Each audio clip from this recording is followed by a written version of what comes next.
Hello दोस्तों, आप लोगों का एक बार फिर हमारे channel Aryan ITI trade special पर आप लोगों का स्वागत है। दोस्तों, आज ले चलते हैं आप लोगों को स्क्राइबर के बारे में बताने जा रहे हैं। तो स्क्राइबर जो है, स्क्राइबर से हम क्या काम करते हैं उसके बारे में आइए देखते हैं। जिस तरह हम पेंसिल से हम जो है किसी ड्राइंग शीट पर हम जो है ड्राइंग बनाते हैं, उसी तरह पेंसिल की मदद से, उसी तरह हमारे जॉब मैकेनिकल वर्क में किसी जॉब पे जो है मार्किंग करने के लिए जिस युक्ति या साधन का हम प्रयोग करते हैं उसको हम स्क्राइबर बोलते हैं। दोस्तों, क्या बोलते हैं? स्क्राइबर। ठीक है। यह दोस्तों हर पेपर में स्क्राइबर से दो एक क्वेश्चन जरूर रहता है। दोस्तों, इसका विशेष रूप से आप लोग ध्यान दीजिएगा। आते हैं, देखिए स्क्राइबर का साइज। स्क्राइबर का जो साइज होता है दोस्तों, वह 125 mm से 200 mm तक लंबाई में पाए जाते हैं हमारे स्क्राइबर। ठीक है दोस्तों, क्वेश्चन पेपर में इसी तरह बनता है। स्क्राइबर का जो लंबाई होता है वो कितना होता है, तो आप चार ऑप्शन देगा पेपर में। 125 से 200 mm, 100 से 50, 100 से 150, 100 से 300, इस तरह से चार ऑप्शन दे देगा। आपको अगर मालूम होगा कि 125 से 200 mm होता है स्क्राइबर का साइज, तो आप उस क्वेश्चन को हल कर सकते हैं। ठीक है दोस्तों, आते हैं नेक्स्ट पॉइंट पे। इनका पॉइंट जो होता है स्क्राइबर का, ये तो हर पेपर में क्वेश्चन पूछा जाता है। यह हर पेपर में क्वेश्चन पूछा जाता है दोस्तों। ये वेरी वेरी इंपॉर्टेंट है। ठीक है दोस्तों,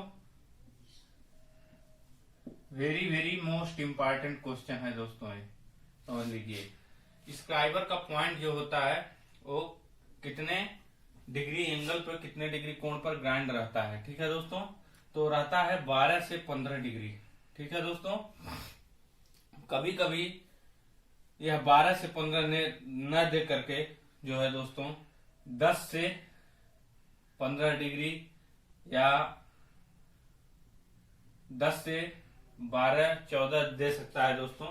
तो इसके नियर अबाउट अगर रहे दोस्तों तो आप उसको आंसर कर सकते हैं।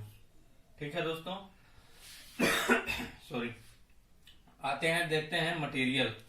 तो जो स्क्राइबर का मटेरियल होता है दोस्तों, वह हाई कार्बन स्टील से बनाया जाता है। ठीक है दोस्तों, किसका बनाया जाता है? हाई कार्बन स्टील का बनाया जाता है। ठीक है, और इनके पॉइंट को हार्ड और टेम्पर कर दिया जाता है। इनके पॉइंट को हार्ड और टेम्पर कर देते हैं। पिछली वीडियो में हमारे देखेंगे आप, हार्ड और टेम्पर के बारे में कुछ बताए थे आप लोगों को। तो हार्ड और टेम्पर जो है हम करने के लिए, जैसे मान लीजिए इसके पॉइंट को हम हार्ड और टेम्पर करना है इसके पॉइंट को, तो इसको पहले हम गर्म करते हैं।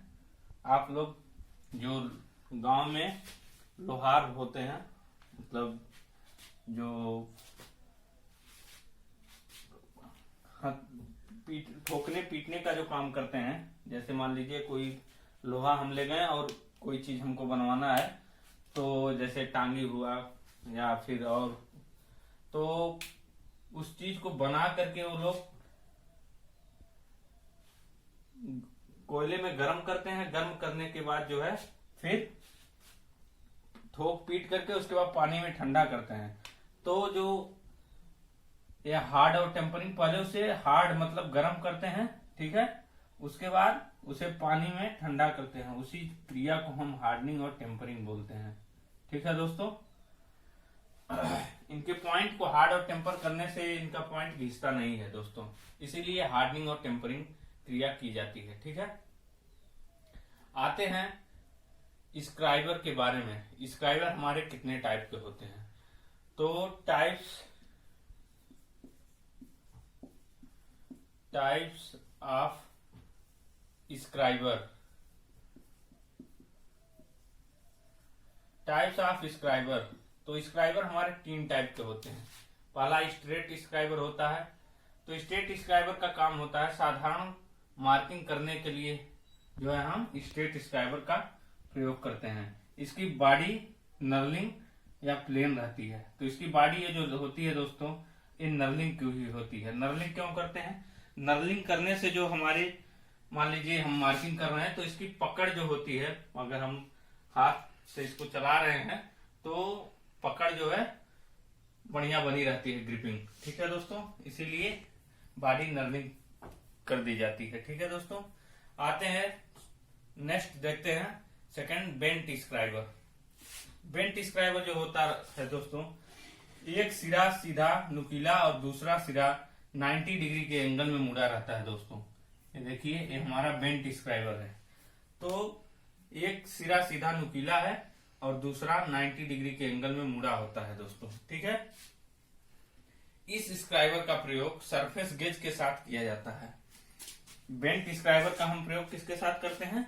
सरफेस गेज के साथ हम बेंट स्क्राइबर का प्रयोग करते हैं। ठीक है दोस्तों, इसका काम क्या है? बेलनाकार खोखले जाब के अंदरूनी सतह पर लाइनें खींचने के लिए हम बेंट स्क्राइबर का प्रयोग करते हैं। लेकिन किस के मदद से हम जो है बेंट स्क्राइबर को खोखले जाब पे अंदरूनी लाइनें खींचते हैं? तो होता हमारा दोस्तों सरफेस गेज। सरफेस गेज, उसको हम क्या बोलते हैं दोस्तों? Surface gauge. सरफेस गेज के माध्यम से जो है दोस्तों हम बेंट स्क्राइबर का हम प्रयोग करते हैं। ठीक है, सरफेस गेज का दूसरा नाम भी है, सरफेस गेज को हम मार्किंग ब्लॉक भी बोलते हैं। क्या बोलते हैं? मार्किंग।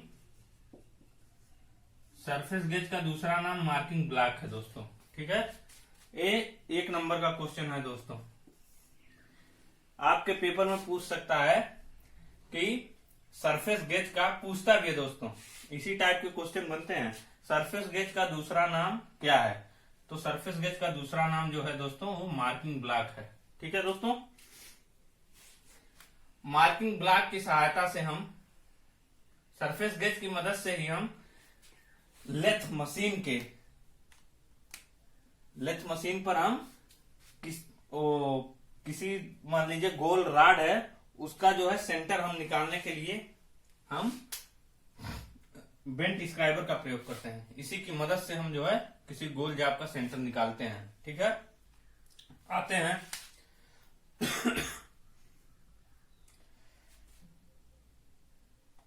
नेक्स्ट, देख लिए नेक्स्ट पॉइंट। इसमें छोटे छोटे जाबों के मापों की लाइनें लगाने के लिए भी इसका हम प्रयोग करते हैं, जैसे 1 mm या 1.5 mm। ठीक है दोस्तों, आते हैं तीसरा स्क्राइबर जो है वो एडजस्टेबल स्क्राइबर। तीसरा जो स्क्राइबर है हमारा एडजस्टेबल स्क्राइबर है। ठीक है दोस्तों, इसकी पूरी लंबाई में सेंटर से गोल सुराख समायोजित किया जाता है। देखिए दोस्तों, इसमें जो है सेंटर में गोल सुराख रहता है। ठीक है, इसी की मदद से हम इसको समायोजित करते हैं। ठीक है, इधर उधर कहीं पर समायोजित किया जाता है इसी की मदद से। ठीक है दोस्तों, ये हमारा एडजस्टेबल स्क्राइबर होता है। आते हैं ऑफसेट स्क्राइबर। मुख्यतः 3 टाइप के स्क्राइबर होते हैं दोस्तों, लेकिन चौथा जो हमारा है ऑफसेट स्क्राइबर, यह स्क्राइबर जो होता है यह वर्नियर हाइट गेज के साथ प्रयोग किया जाता है। वर्नियर हाइट गेज आप लोग देखे भी होंगे वर्कशॉप में जो है दोस्तों, हम मार्किंग करने के लिए किसी जाब पे और किसी गोल जाब का सेंटर निकालने के लिए वर्नियर हाइट गेज का भी हम प्रयोग करते हैं। ठीक है दोस्तों, वर्नियर हाइट गेज जो होता है, एक लंबी बीम रहती है, यहाँ पे बेस लगा रहता है और यहाँ स्लाइडिंग हेड रहते हैं उसके।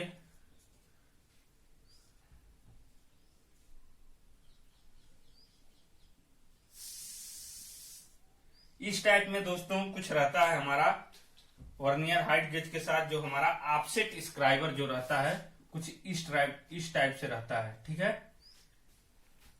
और वर्नियर हाइट गेज जो होता है, यहाँ बेस होता है उसका और ये बीम होता है, ठीक है। और ये स्लाइडिंग हेड होते हैं, जो जिस अनुसार हमको मार्किंग करनी रहती है 10 mm, 20, 50, 100, उस अनुसार हम इसको स्लाइडिंग हेड को ऊपर नीचे जो है करके जितनी mm की आवश्यकता रहती है उस अनुसार हम मार्किंग करते हैं जॉब पे, ठीक है दोस्तों। ये हमारा आज का टॉपिक था स्क्राइबर के बारे में, ठीक है दोस्तों। नेक्स्ट टॉपिक हम जो है जल्दी लेकर आएंगे आप लोगों के बीच में। आज के लिए बस इतना ही, और प्लीज हमारे वीडियो को लाइक और शेयर करिए। धन्यवाद दोस्तों आज के लिए।